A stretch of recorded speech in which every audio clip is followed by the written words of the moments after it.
activistes du développement, Excellences, Monsieur le Gouverneur, Excellences, Monsieur le Ministre, distingués invités, Mesdames et Messieurs, chers participants, le temps est révolu. Il n'est pas intéressant qu'on vienne se livrer à chaque revue annuelle de performance aux mêmes éternelles recommandations antérieures non exécutées et offrir en récital les mêmes chapelets de problèmes, dressant un tableau sombre et régressif de notre système éducatif. Ainsi, je profite de cette occasion pour introduire un plaidoyer à l'endroit de nos autorités politico-administratives pour ce qui concerne les partages des sous-divisions de la province éducation du Kwilu qui demeure injuste. La province éducation du Kwilu 1 est celle qui a donné naissance aux deux autres provinces éducationnelles, dont Kwilu 2 avec 19 sous-divisions, Kwilu 3 15 sous-divisions, alors que Kwilu 1 n'a que 6 sous-divisions. Et cette situation nous préoccupe et demeure confuse. Chacun de nous doit être interpellé.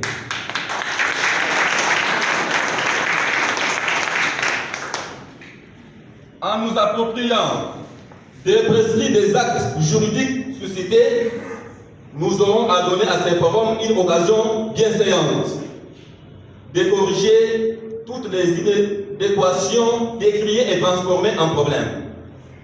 À chacun donc de s'amender et faire preuve d'un bon savoir-faire pour redynamiser notre travail.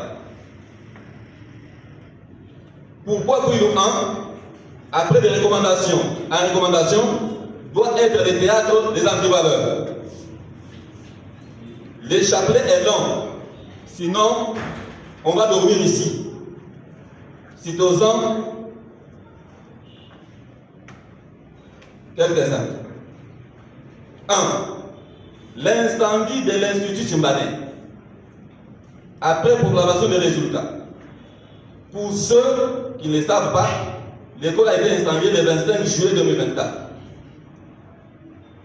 2. Les comités des parents éternels, et même sans enfants à l'école, et parfois qui décident du départ du chef d'établissement de l'école. 3. Les agents de la sous-division sur la mise en place sans commission du directeur provincial. Ceux qui l'ont fait, il n'y a pas de débat. 4.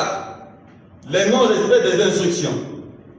Un coordinateur provincial qui notifie un coordinateur sous-provincial en attendant la commission d'affectation. Qu'est-ce qu'il notifie? Tous ces documents ont été annulés. Donc, non-respect des attributions. 5. Un secrétaire de poule qui s'était transformé en gestionnaire. 6. Les quotités provinciales non versées. Un message est passé pour que les coordinateurs concernés payent aujourd'hui. 7. L'exclusion définitive par un conseiller résident qui est habilité à le faire. Heureusement que son provincial a annulé le document. 8. Mise à disposition de la direction provinciale. Qu'est dit la loi? Et dans quelles conditions cela est possible? C'est malheureux vraiment. 9. Des remarques non transmises à temps. Cacher des informations. Surtout les cas de décès dans les sous-divisions. Les sous-prophètes cachent l'information parce qu'ils ont les leurs. Tout ça, les prophètes n'est pas informé par ses collaborateurs. Les auteurs sont déjà poursuivis. Bref, non-maîtrise de l'administration. Les conflits permanents entre les coordinateurs provinciaux, les coordinateurs sous-provinciaux, les conseillers résidents. alors qu'ils ne remplissent pas toutes les conditions pour être appelés ainsi. Conséquence, nous sommes toujours au parquet, à l'ANR, à la cour d'appel ou à la police, comme témoin. Nous en avons marre.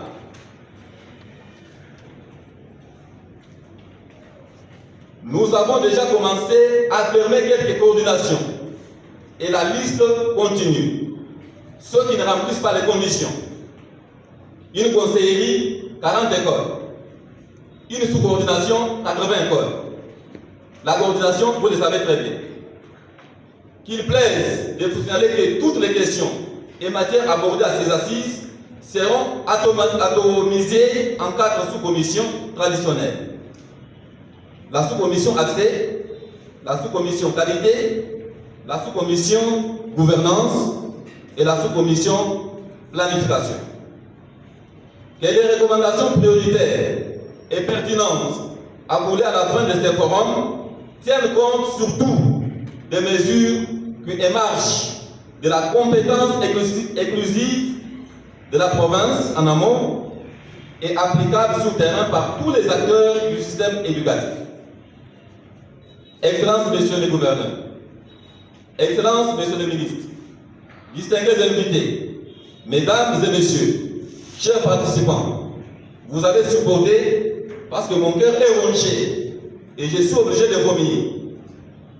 Il est temps à présent de réargenter nos énergies suffisamment dépolarisées et inviter chaque participant à se surpasser en produisant un travail de qualité, cadre référentiel qui peut assurer une mise en cohérence synergique entre différents opérateurs pédagogiques et partenaires éducatifs, tout en boostant les développements socio-économiques.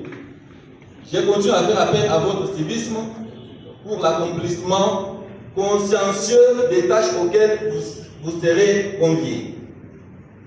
Tous nos souhaits de franc succès à la tenue de ces assises. Je vous remercie.